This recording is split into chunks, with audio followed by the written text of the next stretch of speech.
Hey everyone, so this month's Mono Encore interview is in the mystery category.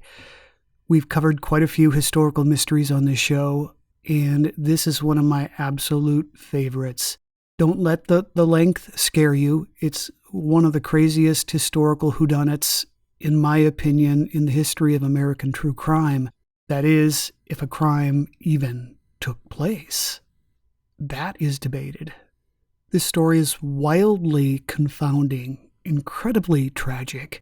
A young woman in the prime of her life, a devoted mother, wife, from all accounts, a really lovely person, Joan Risch, who had already gone through some terrible stuff as a child, just up and vanished at age 31 under truly bizarre circumstances. Was she abducted? Did she leave on her own? The scene of the quote-unquote crime is strange, to say the least.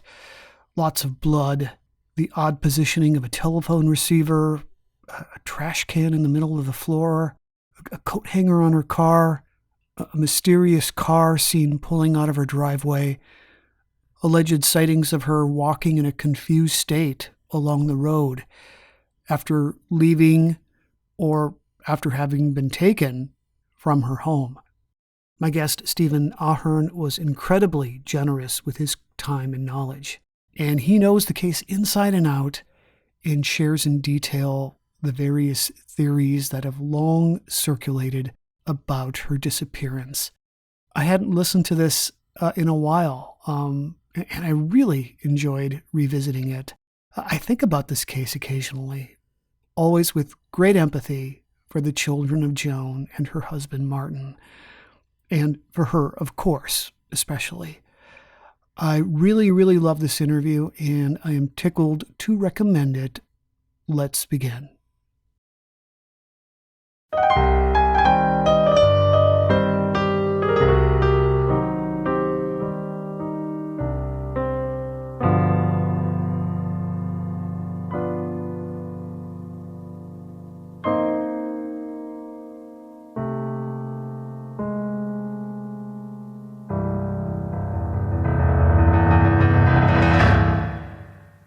Hello, everyone. Welcome to another episode of the Most Notorious podcast. I'm Eric Rivenis. Great to have you with me. I am very excited to have Stephen Ahern as my guest today. He worked as a corporate and commercial lawyer in Massachusetts and Maryland for over 40 years, and he is here to talk about his book called A Kitchen Painted in Blood: The Unsolved Disappearance of Joan Risch. Thanks so much for coming on. Great to have you. Thank you very much. So this is a case you remember hearing about as a child, right? I do. My folks and I used to travel up to see an uncle in Concord, Massachusetts. And on our way back, we would drive on a road called Route 2A. And as we passed Old Bedford Road, which is the road that the Risches had their home, my father pointed out the window to the road and said, basically, that's the road that Joan Risch lived on. I didn't fully understand the reference, but I started looking at the newspapers and saw that it was a big issue in the local newspapers. And for some reason, I've always remembered it. So when I got back from Maryland in 2019, I started looking into it again, and I was able to get records from the district attorney's office that allowed me to investigate. It was about 5,000 pages of records, and I was able then to investigate the case more fully and write a book about it. And as you put this book together, you had help from a former FBI criminal profiler and a cold case detective, right? Yeah, my goal really in writing the book was to see if we could take a step that might help get the case solved. And to do that, I was aware that there was no DNA evidence available, or I became aware of that fact. And so I felt that the best way for me to proceed would be to lay out as logical a case and detailed a case as I could so that it might convince the police again to look into the case or might get other people interested in the case so that they would look into it. And so I decided that what I should do is talk to people who had experience in these type of cases. And I talked with Mark Safaric, who owns a company down in Fredericksburg, Virginia. He was an ex-FBI agent and one of the early FBI profilers. And so I was able to engage him to help me out on it. And then he also recommended that I talk to Cliff Shepard. And Cliff was a detective, or had been a detective, on the cold case squad in Los Angeles, and was involved in cases like the Grim Sleeper case that was finally solved, and the Rodney Akala case, the dating game killer. And so they were quite expert in the area. And I had experience as a lawyer that I thought I could use as well. And so I took advantage of their expertise and then tried to write the book based, in part on their advice. Right, right, yeah. So this is a pretty famous unsolved mystery in Massachusetts, right? It is. It's hotly debated online. Very much so. In fact, when I was going to write the book, I went into Web Sleuth and a few other of the sites to get a better sense of what people were talking about and what issues I ought to consider if I was going to write the book.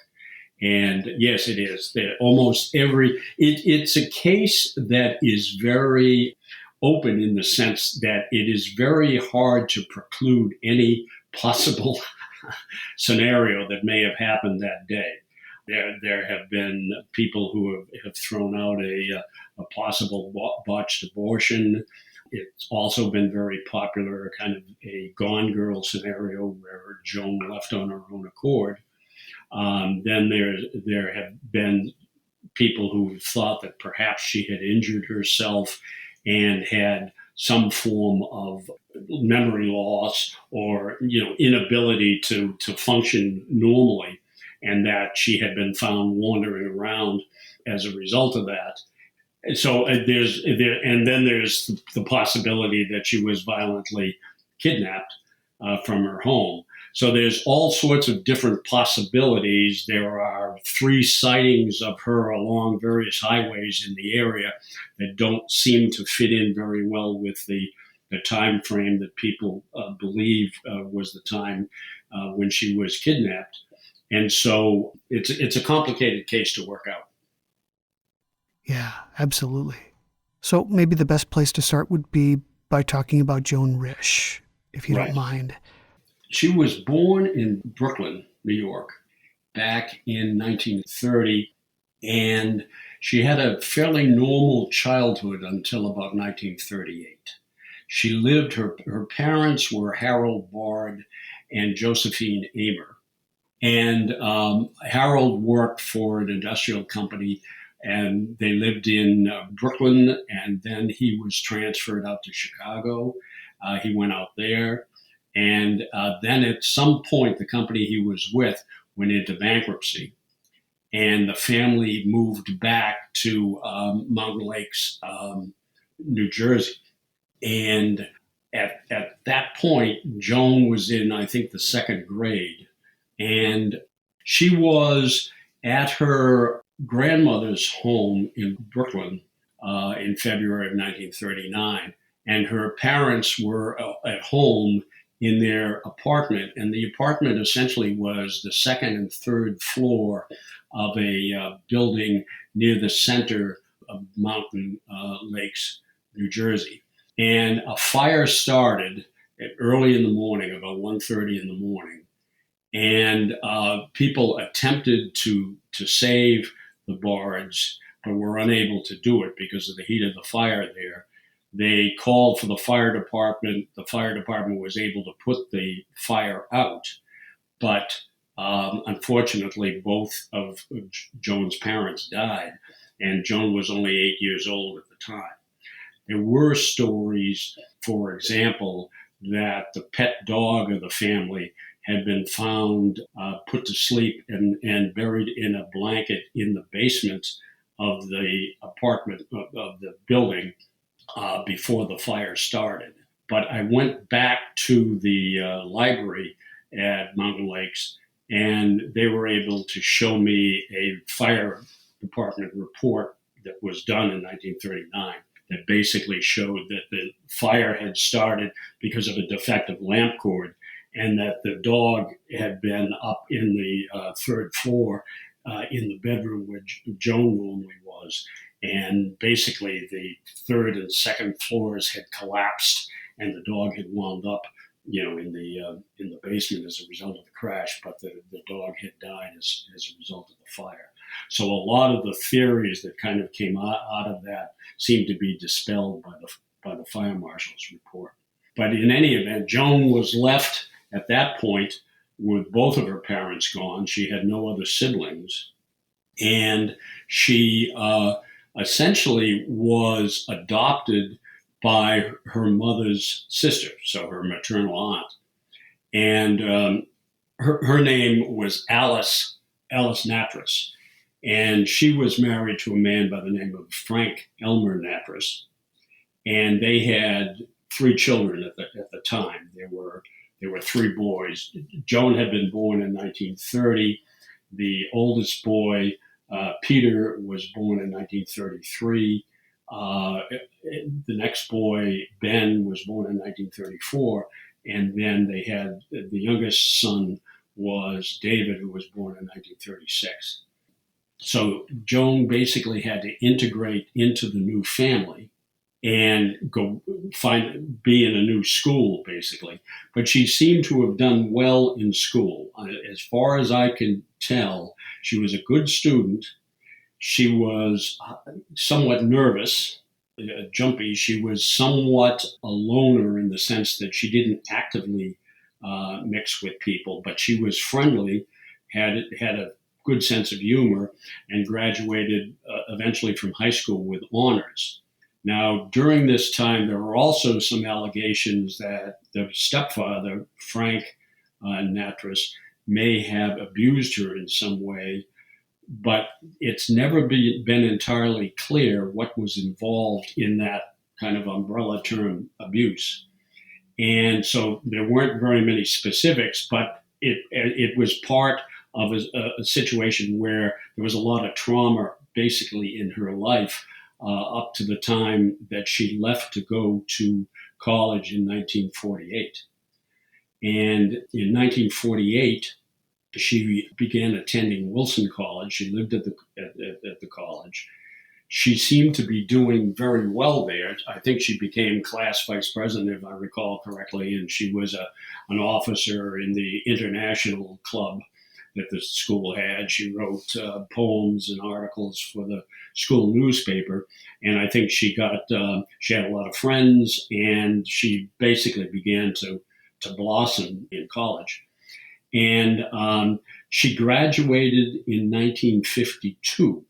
And in 1953, she began working, number one, in New York City for Harcourt Brace and Company, the book publishing company.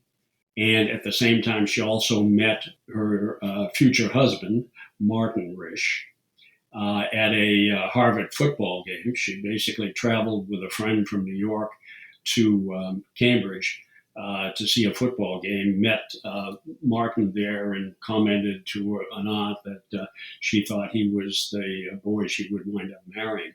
And in fact, by 1955, December of 55, she had married Martin.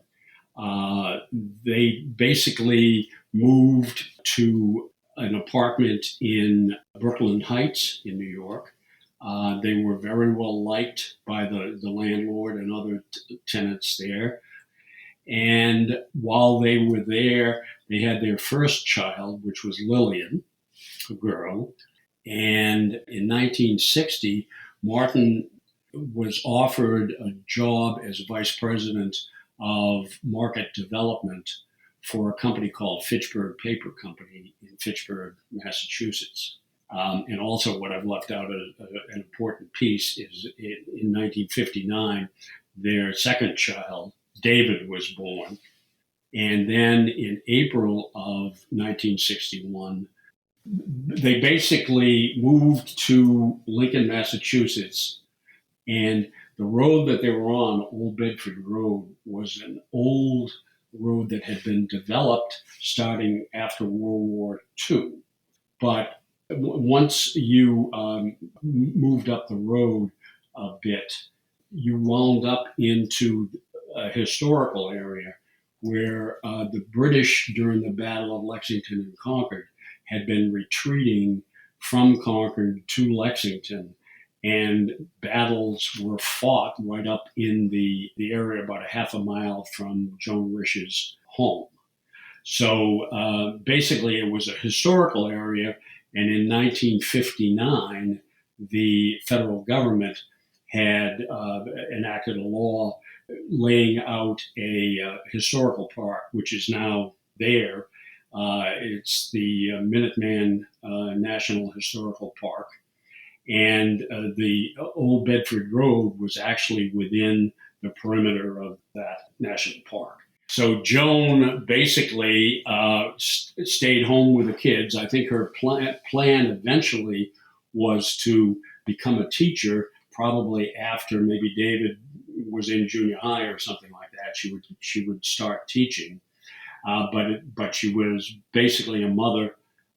She was involved with the Women's League of Voters and in other activities, but she was only really at the home for 6 months before the event that we're talking about took place. So she really was only beginning to kind of integrate herself into the neighborhood at that point. And Martin was fairly new to his job as well and was commuting up to Fitchburg, Massachusetts. And by all accounts, Joan and her husband, Martin, were very compatible with each other, right? That was my understanding. Throughout, there are people who knew them well, including her paternal aunt, Florence, and various neighbors that talked about how compatible, how well they got along. And they just seemed to be a very good couple. There was no indications of any major problems between them. So I think that as far as I could determine anyways, they seemed to have a pretty happy marriage. The neighborhood that they lived in, it felt like they were out in the country. The police department was small, but there were also some major institutions nearby, prisons, an Air Force base. That's right. Lincoln essentially made a determined effort to kind of keep its country-like atmosphere. And there were several estates in the southern part of Lincoln. There was a lot of farmland that was developed. So it was a very well-to-do, very nice kind of pastoral, probably goes a little bit too far, but a lot of woods in the area. But around it, there was the rest of Massachusetts, and included in that was that one of the biggest highways in the eastern Massachusetts, Route 128, was near the eastern border of Lincoln. The Hanscom Air Force Base, which employed about 2,200 military personnel and perhaps 7,000 to 8,000 civilian personnel, was just to the north, less than a mile essentially from the Risch house, and then to the west was Concord. So it was an area that was really just beginning to grow. But it was a very, very nice. At one time, I think Lincoln was probably the most expensive town in Massachusetts to live in. So it was well kept up. And I think, as far as I can tell, both Martin and Joan liked that kind of place. They liked to garden, putter around in the yard, and walk and take walks through the woods. People talked about them walking with their children all through the highways and byways in the area there, and so they seemed to enjoy being in that kind of surroundings. So they had lived in the house for about 6 months when this horrible event took place. And in that time, you write, she really hadn't gotten to meet or get to know many of her neighbors. But she was very friendly with the family across the street. And the mother in that family was Barbara Barker. And that was a relationship based on mutual need. They helped each other with their kids a lot. And she and Barbara were actually very close, right? I think that's true. Yeah, they were fairly reserved, both Martin and Joan. They were very friendly once you kind of broke the ice, but they weren't gregarious people who were going to go out and shake hands with the neighbors right away. She did develop a relationship with Barbara Barker, who lived in a house across Old Bedford Road. And essentially, they each took care of each other's children while the other one was doing errands and the like. And they developed a relationship. And so on the day, for example, that Joan disappeared, Barbara figured fairly prominently in that day. In addition to that, there was another woman 2 houses up and on the other side of the street, Mary Jane Butler, who Joan was also fairly friendly with. And she had begun to meet other neighbors. She had gone to, for example, a small party at the Schwartzes, which that was the house between the Barkers and the Butlers. But so I think she was in the process, at least, of starting to get to know the neighborhood better. And everybody seemed to like her, as far as I could tell. There weren't really any harsh words.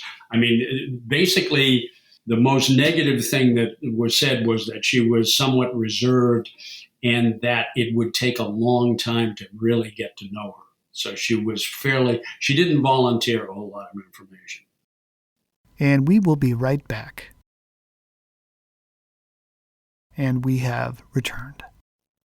So your account of Joan's final hours before her disappearance, it's very detailed. Would you summarize what is known about her movements that day? Right. Martin, her husband, needed to be in New York City that day. He was meeting with a man by the name of Kaufman, and they were looking at a development of a new paper for Fitchburg Paper. So Martin got up fairly early that morning and was gone before, I think, 8 o'clock. Joan was still in bed when he left. She wished him, a good day and a good trip. But other than that, she was still in bed. But by 9 o'clock, it appears that she was up, that the children were up. Since Lillian was 4 and David was 2, neither one of them was going to school at that point. And Joan and Lillian had a dentist appointment at I think 9:30 in Bedford, the next town over. So basically, Joan and Lillian and David went over to the Barker's house across the street, and Barbara Barker took care to watch David while Joan was gone. Joan and Lillian then drove to Bedford, went to a dentist, and stayed there for a little while, did a little shopping in Bedford, and then came back to her home around 5 minutes of 11 in the morning. She then went over to Barbara Barker's house to pick up David. They talked. Everything seemed to be fairly normal. No one reported anything strange or anybody unknown in the area. And then Joan took both of her children back to her home. She then gave them lunch. And actually, before lunch, the local clothes cleaners came by to pick up a load of clothes for cleaning. A man by the name of Walton Colburn picked up the clothes and said that there seemed to be nothing out of the normal. Joan seemed to be acting normally. And so he left around maybe 11:15 to 11:30. And Joan gave the kids lunch and then probably, I'm guessing, put her youngest, David, up for a nap. He was in the habit of taking a nap between 12 and 2 o'clock. And she made it clear in some correspondence that he liked that time frame. He didn't like to take a nap before that, or he didn't like to be still napping after 2 o'clock. So she liked to keep it between 12 and 2. Then a little bit later, it's not clear entirely what she was doing at that point. She loved to read. She was an avid reader, and she could have taken time to read. She could have watched television. She could have played with Lillian.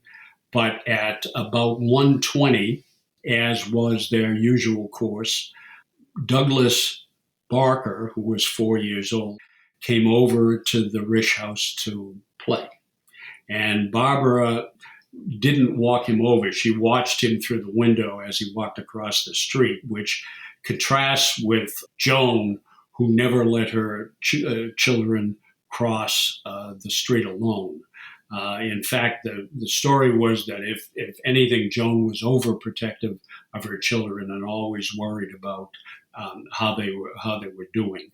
But in any event, Douglas came over to the house about 1:20.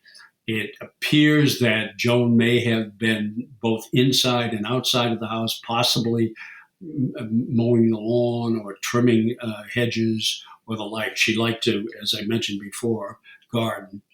And about 1:55 then in the afternoon. So at this point, David was still upstairs taking his nap, presumably. Joan took Lillian and Douglas Barker across the street. She took Lillian's bicycle with her and basically walked them on Barbara's property in the back to a set of swings that was there, left them there, told them she would be back in a little while, and didn't tell Barbara that she had dropped the kids off. That doesn't seem to be out of the ordinary for the way their relationship was. The kids kind of went back and forth between the two houses quite a bit. And Barbara was in the kitchen of her home at the time, and the two children came into the house and began arguing a little bit as to what they were going to do next. I think that Barbara took some time out to put training wheels on Douglas's bike so that they could ride around in the driveway of the house. And it's not clear if they actually got outside or not. It sounded more that the three of them stayed in the house. So about 2:15, so that was about 20 minutes after Joan had left the two children by the swings, Barbara heard something that sounded a little bit like a shout. The weather was probably in the 40s at that point. It was partly cloudy, I think, that day. She had the windows down, so she couldn't hear exactly what was going on. But at 2:15, 15 minutes after she had normally gotten David up from his nap, she was seen by Barbara in her driveway, kind of running somewhat in an erratic direction from one side of the driveway behind her car onto the front lawn of her house. She had her arms out extended. It didn't look like she was carrying anything. It looked like she was reaching for something. And in front of her was something that Barbara described simply as something red. And it's not clear what it was. To this day, it's still not known what it was. In her first interview, Barbara said something to the effect that she had seen Joan go back into the house. But in her second and third statement, that had changed, and she said she hadn't seen Joan go back into her house.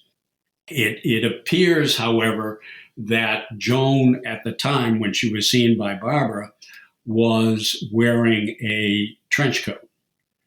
And later on, she wasn't wearing a trench coat. So it appears that she probably went back into her house and changed. We're not sure what she was chasing. Odds are that it could have been David because it would have been time for him to be up. Joan was very nervous about him going towards the street. Perhaps he knew Lillian was across the street, so maybe he wanted to go over there. It's just not clear what was going on at that point. While Barbara was looking out the window, one of the children asked her what she was looking at. She said that it was Mrs. Risch was walking fast down the driveway. She was trying to figure out what was going on. And one of the children said, "Oh, that's probably David. He's probably running down by the street." That seemed to confirm what Barbara Barker thought might be going on. And so she kind of dismissed the thought at the time. And she didn't see Joan again after that time.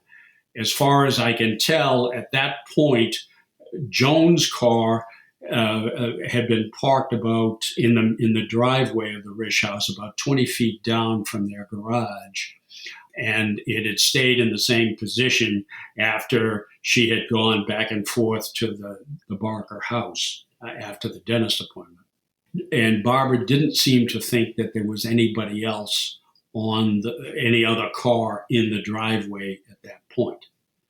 Now, it's not clear entirely why Joan was going back at around 2 o'clock back to her house.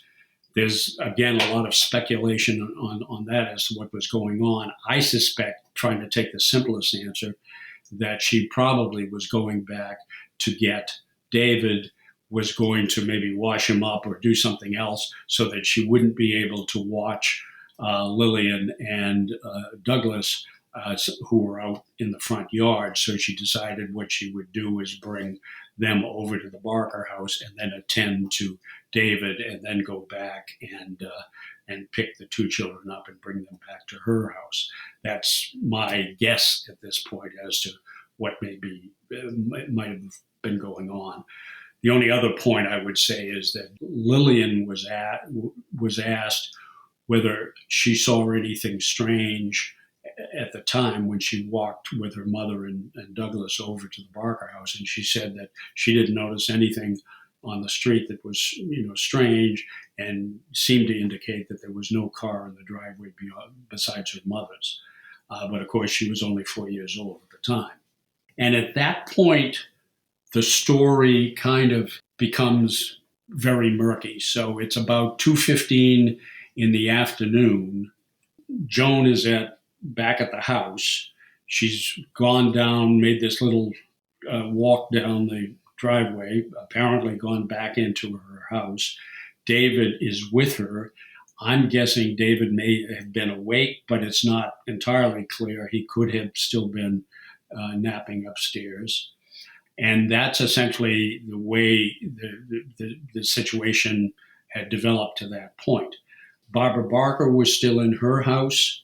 Diagonally across the street, the Schwartz's house, there was a bridge game going on at that time. Mrs. Schwartz and 3 of her friends were out in the yard playing bridge on a table.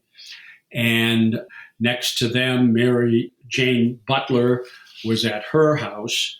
And then next door to the Barkers on the same side of the street, there was Virginia Keene, was taking a day off because she was sick at the time and had occasion to look out the window a couple of times at the Risch house and didn't see anything that was unusual. And the last part of it is on the left side of the Risch house was the Robichaux house. And Mr. Robichaux and a friend of his were doing some work in their garage. They were doing woodworking work. I think they had saws going on and the like, so it was fairly loud. And they heard nothing of what was going on. So you basically had Joan's home kind of surrounded by neighbors at home. It was a road, also Old Bedford Road, that a number of cars would pass by, usually going to and from Hanscom Field. And yet nobody saw anything and nobody heard anything during the period from 2:15 to about 4 o'clock that afternoon. A couple of the women who were playing cards heard a noise, right? It actually sounded like a scream. There was. At the Schwartz house, they weren't entirely sure when it was. I think it was somewhere between 3 o'clock, maybe 3:30. And three of the women, of the four women, heard something.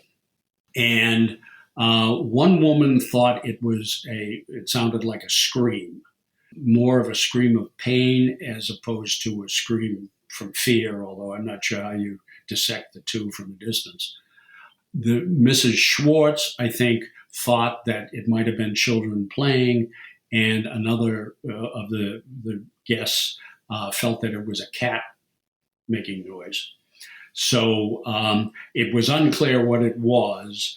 They dismissed it at the time and didn't bring it up until later. And it's not clear at this point whether they were hearing something coming from the Risch house or not. So it's not until sometime after 4, right, that Barbara Barker enters the Risch home and is met with a disturbing scene. That's correct. She decided that she needed something. This is Barbara Barker, needed something at the store. So essentially, she loaded her kids into her car. I guess this was about 4:15.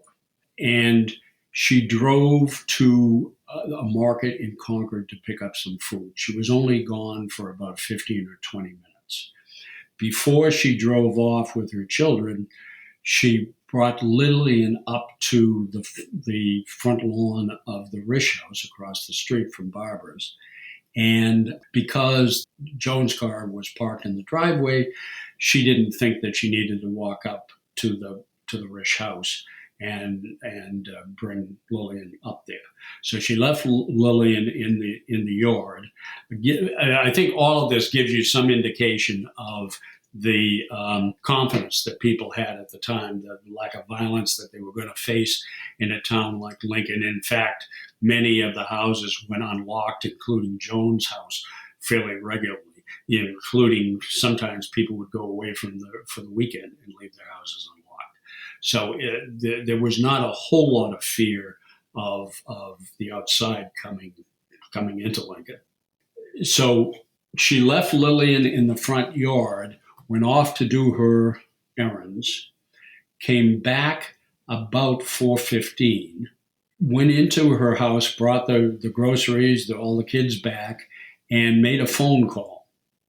After the phone call was over, Lillian then appeared at her door, and Lillian said that her mother was missing, that David was crying up in his crib, and may or may not have said that there looked like there was red paint in the kitchen. The red paint quote was something that the newspapers immediately grabbed onto, but it was something that it was a little bit debated as to exactly who said it. One comment by Barbara Barker seemed to indicate that it was in fact Douglas who said it once they were in the house. But in any event, Barbara was immediately concerned when she heard what Lillian said, took all three of her children and Lillian over to the Risch house. Two of the children went into the house, And what they were presented with was immediately the side door to the house entered immediately into the kitchen.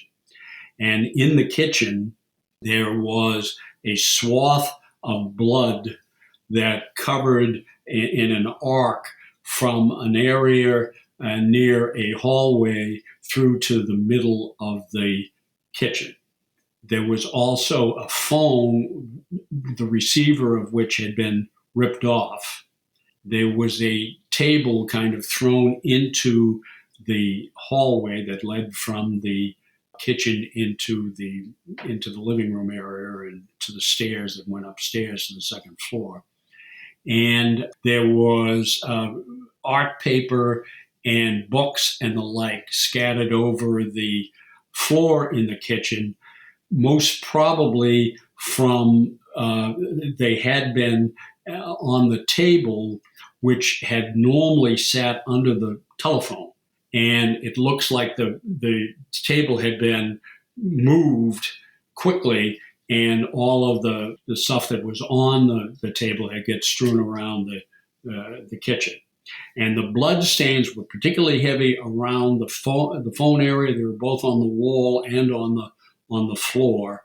And then, as I said, the blood kind of followed the wall between the kitchen and dining room and then swung in an arc kind of into the middle of the floor.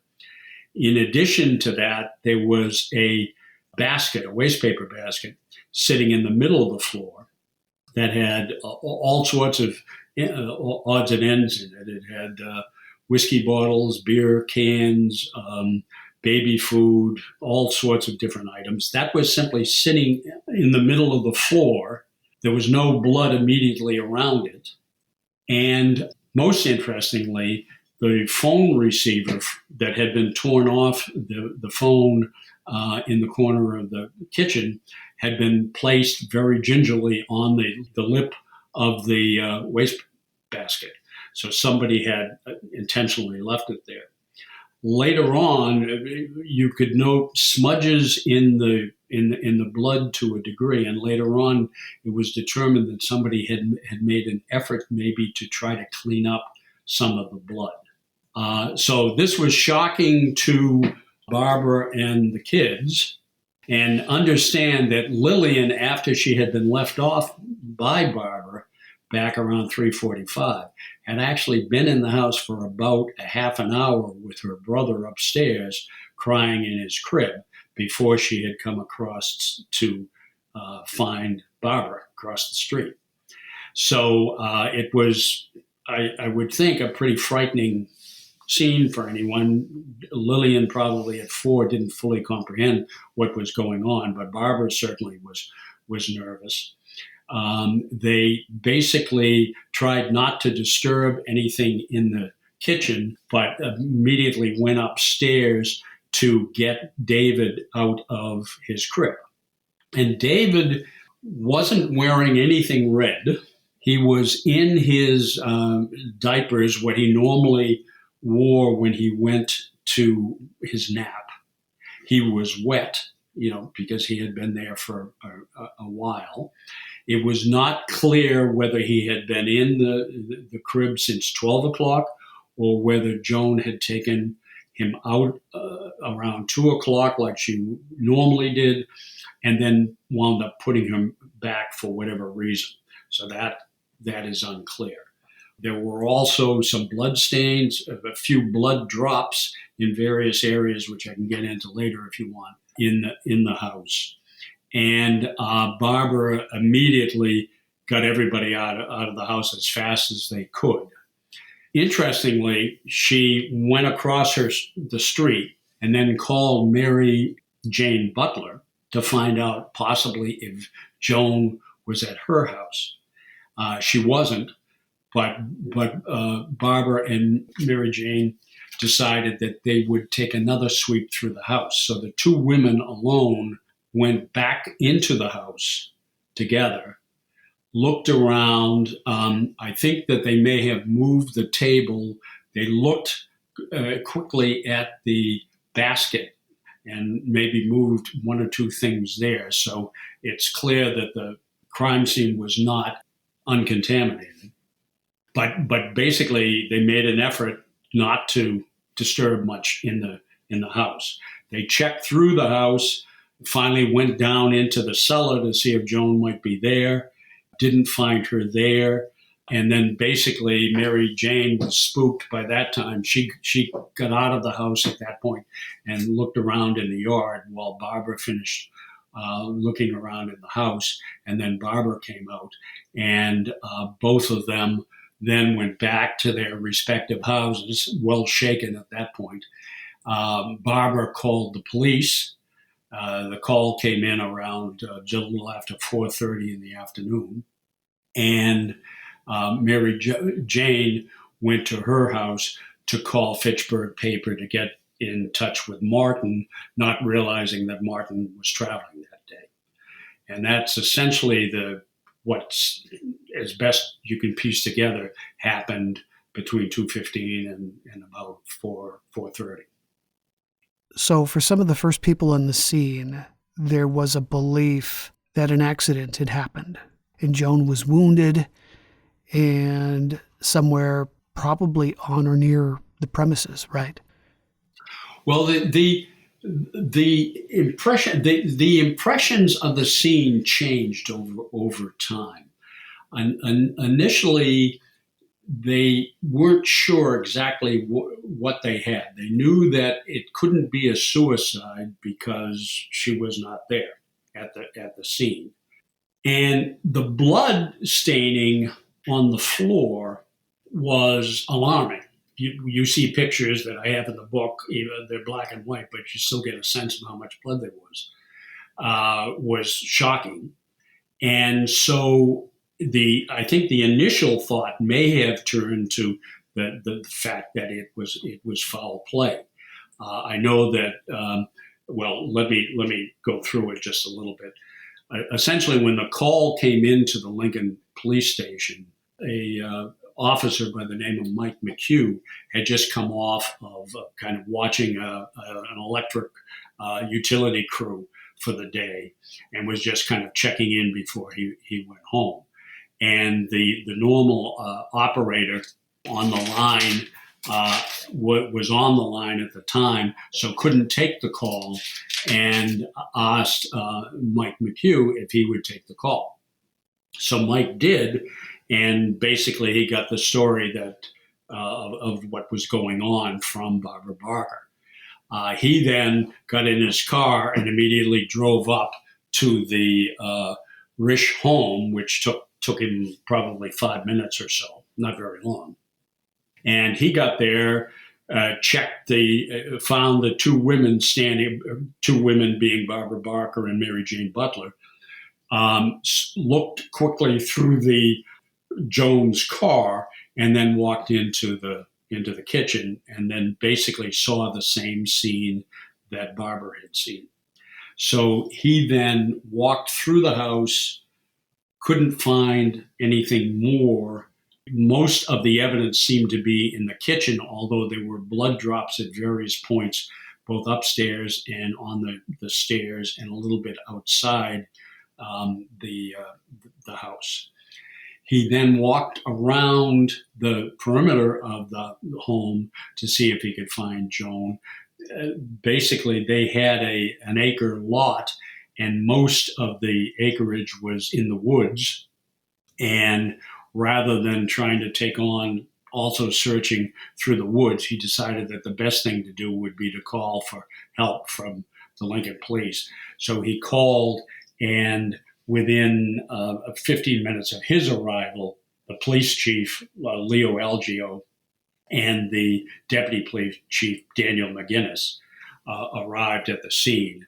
They also spent time investigating the scene and outside, and began the process of canvassing, of talking with Barbara Barker, Mary Jane, and the neighbors. And they called in quickly the state police. And the reason, in part, for doing that was that in Massachusetts, homicide cases outside of Boston and some of the main cities are normally handled by what are called Massachusetts state detectives, which are part of the state police, but not the uniform branch, the plainclothes branch. And so they were called. Initially, one uniformed state trooper showed up from the Concord barracks, which was, I don't know, maybe 4 miles or so away from the Risch home. And then Detective Lieutenant George Harnos, who was an old veteran state detective, and a younger guy by the name of Joe Ryan. They looked at the scene and got in touch also with John Droney, who was the district attorney for Middlesex County, which included Lincoln. And all of those people essentially wound up descending on the Risch house and looking at the scene. It seemed to be Droney's opinion that there had been foul play at the time. And what happened was they, in fact, also wound up contacting the public safety commissioner in Massachusetts, and although it's not clear if he came to the house or not. And they also got in touch with the FBI with the possibility there could be a federal kidnapping crime.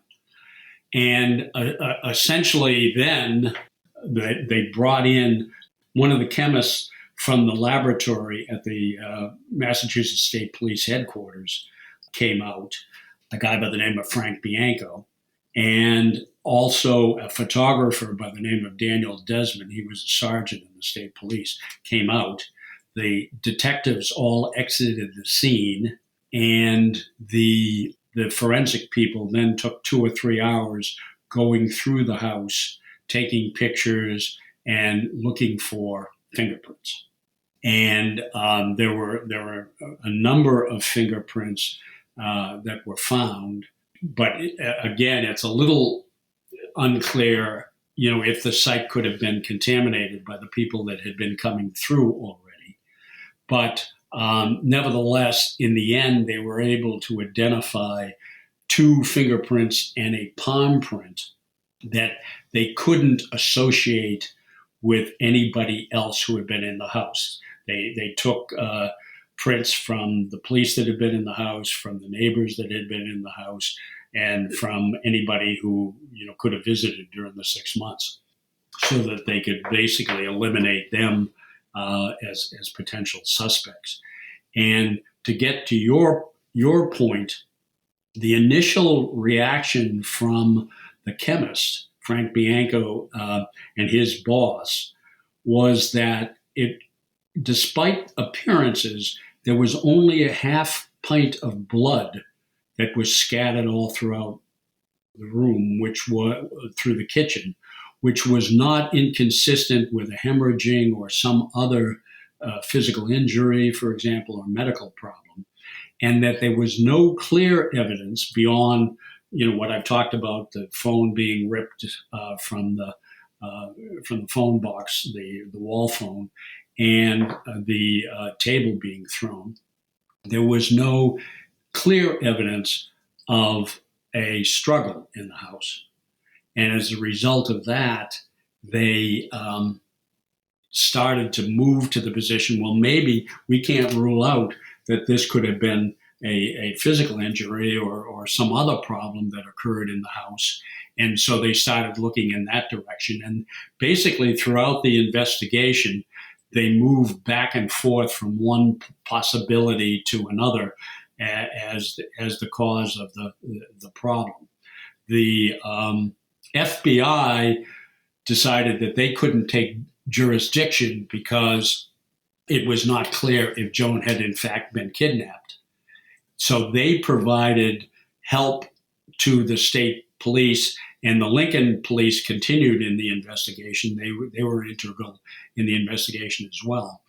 And the FBI provided 2 major forms of help. They basically analyzed all the fingerprints and in the end, there was maybe 5,000 to 10,000 fingerprints checked in the case.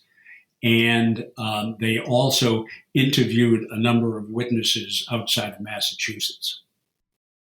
We will be back in just a moment. And we have returned. So one of the indications that this might have been a kidnapping had to do with where Joan's trail ended, her blood trail and her scent. Investigators brought out a bloodhound to track her. Could you talk about that? Sure. They got in touch with one of the state police barracks in Andover, and they brought out a dog called Sadie, who was a kind of an old veteran and unfortunately died a few weeks after this happened. But they brought the dog to check the scent, and the dog only was able to follow the scent in the driveway and over to the Barker's house, which of course Joan had been at 2 or 3 times during the day.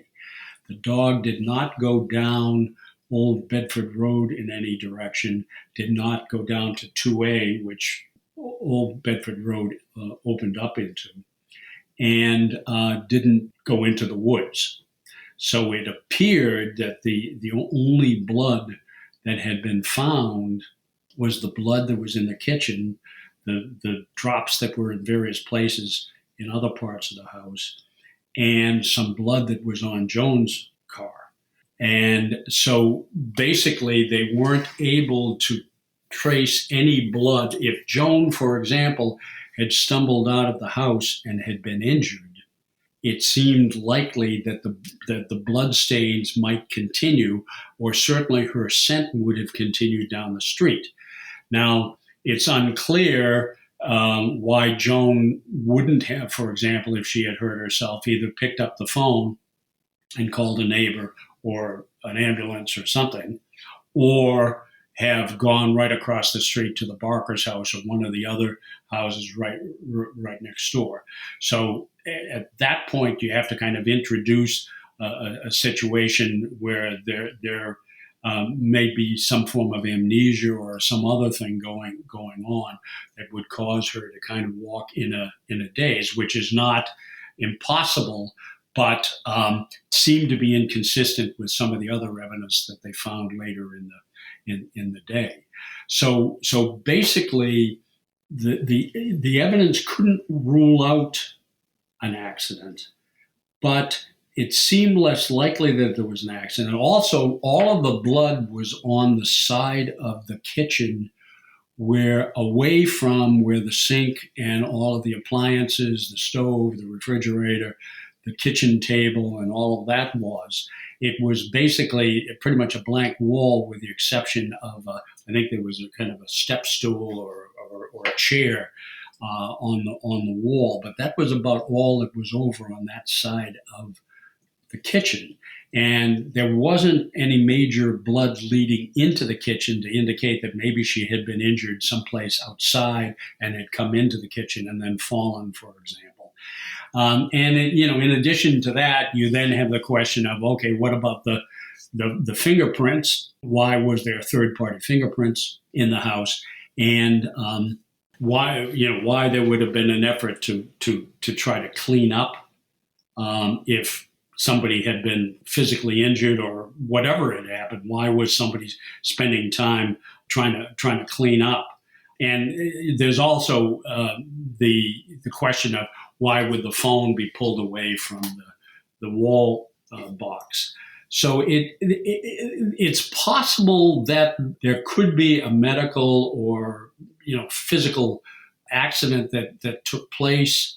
But to me, anyways, it seemed more likely that it was something else. And I think the police ultimately began to feel more that it was probably either a kidnapping, or later on they began to talk about the possibility that she may have had staged the scene and then gone off on her own, something that they fairly quickly dismissed as a possibility. Yeah. And it's also odd, the blood that was found upstairs. And this question of was David present when she was hurt? Was he downstairs? Or did Joan or someone else take him upstairs after she had been hurt? That's something that people have wondered. It is. I mean, it's not clear. I know, as I mentioned before, she, in a letter to her mother, said something to the effect, "I've got to pick up David now. It's 2 o'clock," and he gets very fussy if I keep him in his bed for past 2 o'clock. So she seemed to be very conscious that he normally got up at 2. So you would think that there was a possibility that he had gotten up. That would possibly explain her running out into the driveway at 2:15, and but at the same time, his clothes made it look like he was possibly had been in the bed from noon to 4 o'clock or later. So it's not clear where David was in the scenario, and the blood upstairs is ambiguous. There are drops in the master bedroom. The master bedroom, if you face the house, on the right side of the house, there was the living room was downstairs, and up above it was the master bedroom. And then on the left side of the house, there was a dining room on the first floor, and behind it was the kitchen. Then going above that, there were 2 additional bedrooms and a bathroom up on the second floor. So there was 6 or more drops of blood on the floor in the master bedroom. There were, I believe, a couple of drops in the hallway just outside the master bedroom at the top of the stairs. And there was 1 drop of blood in David's room where he was in bed. And then if you went downstairs, there was another drop at the base of the stairway. Going out of the house, there was a drop of blood just outside the door that led into the kitchen, kind of the side door to the house. And then there was one on I think, a flagstone leading to Joan's car. And that was kind of the way the blood was spread around. And there didn't appear to be necessarily a very good rationale for that. Could whatever had happened started upstairs? There was a small amount of blood that took place there, and then come down, and things had gotten more violent there. One possible reading that I was suggesting was that maybe Joan needed to go back upstairs to put David to bed. And I think, given Joan's nature, I know that Martin said that she'd essentially be a lion to protect her children. I think that throughout all of this, protecting her children was probably her greatest thought, if it was, in fact, a violent kidnapping, that she wanted to go upstairs with David, get him back in bed and away from whatever was going on.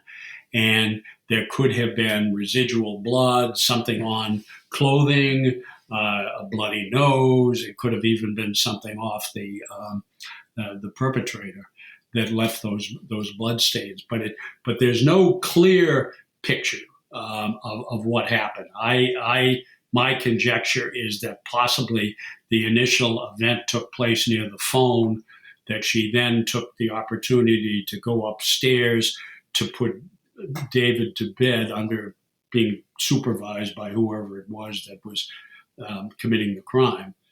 And the drops of blood came out as a result of that. It's not entirely clear why there would be blood in the master bedroom, unless, there was some discussion that went on in the master bedroom before they went back down the stairs.